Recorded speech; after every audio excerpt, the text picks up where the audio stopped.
So again, I'm just going to come and talk freely and openly about um, what it's like to raise children in a home where we are seeking to provide them as much freedom to learn and live and be and play as possible. Being home from the school has given us so much opportunity to do this. And so I'm going to just talk again through my days over the past week. One day, let's see, we got up early in the morning, I guess before 9 or 10.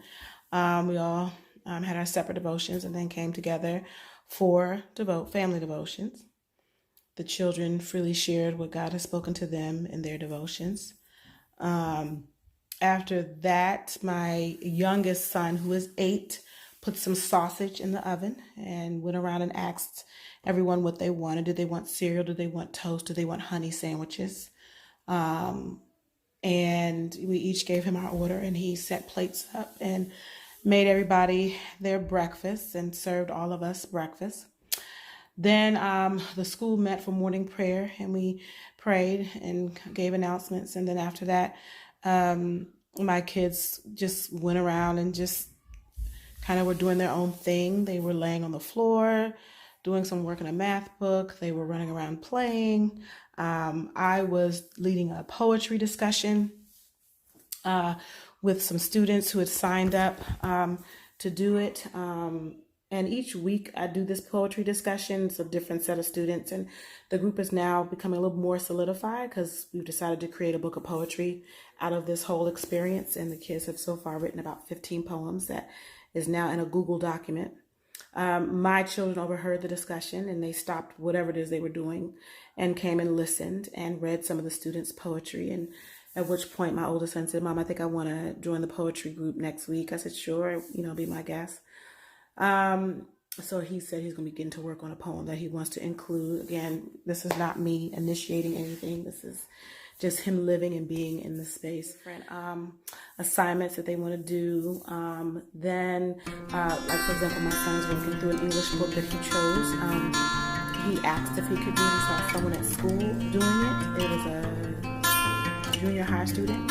He asked if he could do it. I was like, "Are you sure you're ready?" He was like, "Sure." I was like, "I'll do this." So he's been working through it, and he's been learning about helping verbs and the difference between helping verbs and regular verbs, action verbs. So he's been working through that. He came to me as he needed help. I did not teach him anything. He just would read the directions. If there was something he did not understand, I would explain it to him, and he'd go on about his way. And usually they are doing different things in different places. They never stay in one place at one time. Sometimes they're up in the loft, sometimes they're in the family room, sometimes in the playroom. My youngest son likes to lay in the room where my husband is working because he's working from home now too. Then after a while, I decided to walk the dog, and my kids wanted to go with me. My husband wanted to go with me, so we walked the dogs this afternoon. And then at one point, my daughter says, "Mom, hey, haven't you been looking for dandelions?" I said, "Yeah, I have." She said, "There's a whole bunch over there." So me and the kids ran over and just plucked all these dandelions. I found the seeds in them and put them in sandwich bags. And the kids took their dandelions and fed them to their rabbits. I went online and began to look up the life cycle of a dandelion and how to properly plant them, because I've been wanting to raise dandelions, because you can make dandelion tea, you can feed them to your rabbits. It's like all these different uses for the dandelion. So I've been wanting to raise them, but I didn't want to buy the seeds when there's I can get them for free in nature.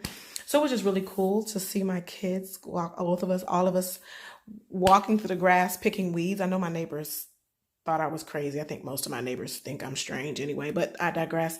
And so we brought the dandelions in, and the kids ran downstairs right away, and they ran upstairs. "Mom, we gave them the dandelions and they ate them up so fast." So they were really excited about that. My husband's like, "Hey, does anybody want to eat lunch?" And so he made everybody lunch, and they sat down and ate, at which time I got online with a group of students to do something we call Whirlpool, where we close in prayer and give more announcements, and kids share things that they're accomplished, things that they're happy about. They give something they call shout outs, where they shout out someone they care about in the school community. And my kids were eating lunch, and my youngest 2 kids asked if they could lead whirlpool. So I said yes. My daughter is 6 and my other son is 8. And they came on and said, okay, who has announcements? Okay, who has shout outs? And every time I tried to interject, they told me to be quiet because they were leading. And I said, oh, I'm so sorry.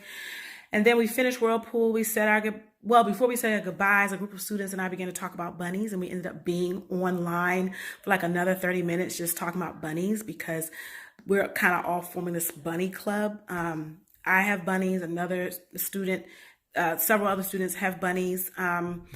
It was actually one student. I didn't start the bunny craze. It was another student that started the bunny craze. And from him getting his bunnies, I decided to, then another person decided to, and it just kind of became contagious after that. My son got his bunnies, and now more students are wanting to get bunnies. So we all sat there. These are like adults and kids sitting and talking about ideas on how to raise bunnies in the house and sharing our different pictures. And then students said, well, when a 6-year-old want to know what breed is a Holland Lot, what do they look like? So I pulled up online and showed it to her through shared on Zoom. And it was a really great discussion. And then we got off of there. And then my youngest son decided, I think I want to go ahead and take out the trash now, which is his family chore. But he decided to start it early because he just wanted to get it out the way so no one would interrupt him during his gaming time this evening. So he just went around the house collecting trash out of all the trash cans. And my other son decided to join an art group. One of the other students has started an art club on Zoom. So he plugged into that. And then he came to me and says, man, because I joined art club and did the art session today, I'm going to be late getting on the computer to do some gaming because I need to work through some math. I said, well, that's okay. I said, I'm really proud that you just on your own chose to go to art club, even though you knew it would make you late for gaming time. So, we did that. And then in the evening, we played a game of Uno. My daughter wanted to play Uno, and I asked her, she's 6. When I was a little girl, my aunt taught me how to play Uno. I asked her who taught her how to play Uno. She just kind of looked at me with a blank stare, and my sons were like, did we teach her? I don't know, maybe she picked it up at school, but we do know that no adult taught her, but the little girl can play some Uno and was really strategic, and all of her strategies seemed to be focused on making sure that I won. I felt really honored.